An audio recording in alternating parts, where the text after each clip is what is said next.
Good early evening, everybody. It's Lorraine Alternative Homesteading on August 16th, 2024. I hope everybody's doing well. And we're going to have a very brief Q&A here. Before I get into it, hit the thumbs up. It helps the channel grow, get the message out there. And I'm sure you can see that my camera is vibrating. This is actually my mother's phone. So they were doing this with my other phone, and now they're doing it with this one. But anyway, let's get through this. The question is, how can law enforcement be complicit in organized stalking? And what can targeted individuals do when they feel abandoned by the system? So the response is by a gentleman, Roderic. He says, let's talk about something that hits close to home for many: organized stalking. You know, that relentless harassment that feels like a never-ending nightmare. But here's the kicker. What if I told you that sometimes law enforcement isn't just ignoring these cases, but actively complicit? Buckle up, because we're diving into a grim reality where the very people sworn to protect us might be turning a blind eye to the torment of targeted individuals and participating. Like they did when I lived at 52 Sutton Drive, Manalapan, New Jersey. Imagine this. You're being followed everywhere you go. Not just a car here and there, but a coordinated, almost military-level operation. You're not paranoid, it's real. You try to reach out for help only to find the police brushing off your concerns as mere paranoia, or worse, questioning your sanity. How's that for betrayal? First off, let's get real about what organized stalking is.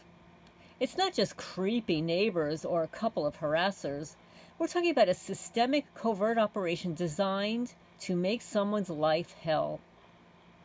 Think of it like a poorly kept secret society with a lot of power and a lot of nerve. And unfortunately, in some cases, this covert harassment has ties to law enforcement. Why does this happen? Sometimes it's about control. Authorities may be involved in a cover-up or using targeted individuals for illicit purposes. Or maybe they're just so corrupt that they enjoy the power trip. Whatever the reason, the end result is the same. The victim's life is turned upside down while their cries for help go unanswered. But wait, there's more. Let's not ignore the gaslighting. When you try to report these stalking incidences, you're met with disbelief or outright hostility. You're accused of fabricating stories, or worse, being told that your mental health is the issue. This isn't just a personal attack. It is a systemic failure. A failure that leaves people like you and me vulnerable and feeling abandoned by the very institutions meant to protect us. This isn't a problem we can just sweep under the rug. We need to stand up, speak out, and demand accountability. Call out the abuses. Document everything. Advocate for transparency and reform. Because when law enforcement turns a blind eye, it's up to us to shine a light on the darkness and fight back. Don't let this be the end of your story. Empower yourself with knowledge. Join forces with others facing similar struggles, and let's make sure those who are meant to serve and protect aren't the ones pulling the strings in our torment. The fight for justice is ongoing, but together we can make a difference. Rise up and claim your power. The world needs to know what's happening. Keep pushing for change, because silence is complicity.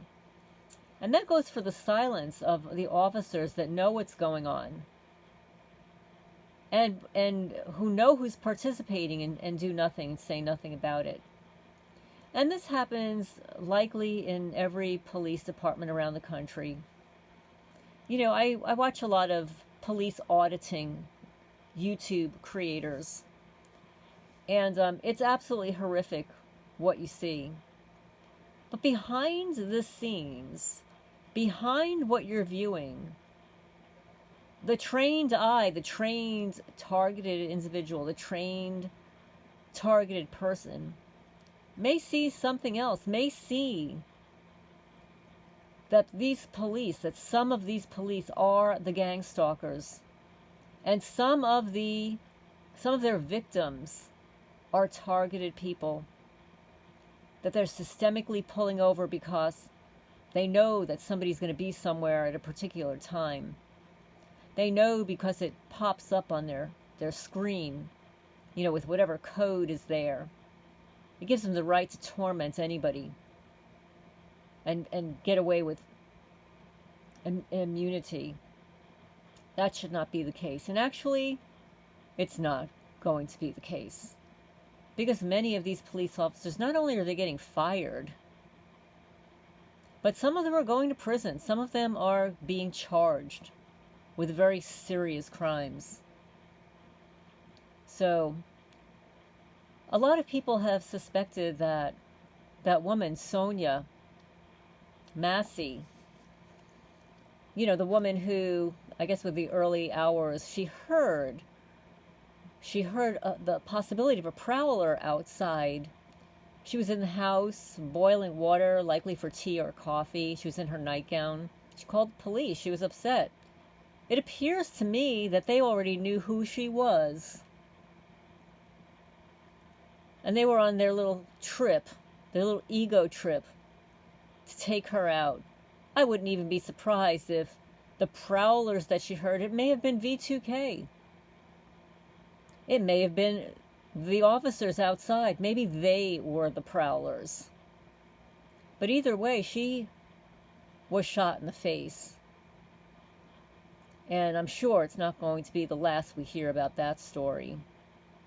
But there are many, many people that I see on these cop auditing videos where I just know that those are targeted people. You just know it. It's like once you're a targeted person, a genuine targeted person, and you experience these things, you can't unsee them anymore. You just can't. So thank you, Roderic, for responding to this question.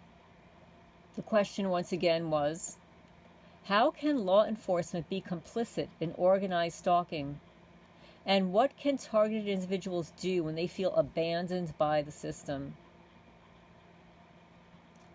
So, we know that they're breaking the law, that they're in violation of Title 18, Section 241 and 242, conspiracy against rights and the color of law, and deprivation of rights of the color of law.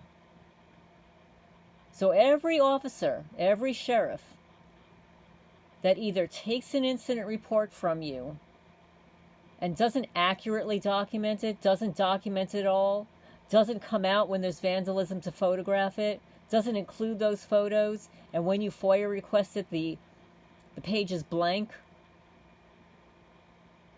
they're complicit. They're in violation of their oath. They're in violation of Title 18, Section 241 and 242. And you should not turn a blind eye. You should document everything, photograph everything. And when they're protecting your neighbors, who are committing felony crimes, you know that they're all in on it. So anyway, everybody needs to keep their chin up because these crimes are being exposed every day. And it is an octopus. There are tentacles and arms in every direction. It's not just one agency. It's not just the state. It's not just the city. But if nobody says anything, then everybody's going to be annihilated, just the way they were in Nazi Germany. And you think these people aren't going to get theirs in the end? That's just the way it works. These rat snitches, they're just the useful idiots. They're just the people that they pay to do their dirty work. They don't mean anything to the higher ups. They're expendable. So anyway, I look forward to your questions and comments down below. Please hit the thumbs up. It helps the channel grow. This is Lorraine, signing off for now.